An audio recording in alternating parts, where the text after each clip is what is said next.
आम समस्ते यही सृष्टिर एक अविश्वसनीय प्रतिभार अधिकारी। तेणु आम निजक निज कर्म को सब सम्मान देवा ही आम जीवन को सार्थक करें। आम समस्ते जानी रखा दरकार जे स्वप्न तो समस्ते देखती, किंतु से स्वप्नर सफलता से ही जानी जे निजक निज मानविकता को जानीपारी।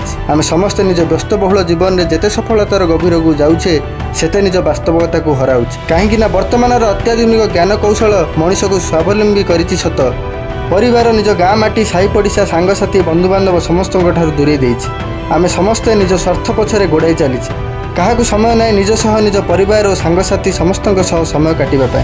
आउ आमे समस्ते निज निज भितर बड़ सानर तुलना करिवारे व्यस्त। हेले आमे कौन आम वास्तव जीवन को फेरी पाइबे नहीं? मनरे तो प्रश्न आसुथिबो निश्चय। समय सह ताल दे चलिबा ठारू निजे समय को निज हिसाब मुताबक चलाइबा जानीगले निश्चय आमे आम वास्तव जीवन को फेरी पाइबा। आउ आम बहुमूल्य जीवन प्रतिटी मुहूर्त को अनुभव करिपारिबा। शेष समय सबू अभूला स्मृति को नहीं मूर्ति को आदरी नेबा। सेतेबेले आपण निजेर एही दुई पद कथा को मने पकाइबे निश्चय। आपण निजे ही पुरातन वास्तव और भविष्य निजे देखंतु, अन्य मानकु शेयर मध्य करंतु। एमिति किछि नुआ नुआ आम समस्त जीवन जना जना कथा जानिया पई आम चैनल को सब्सक्राइब करंतु।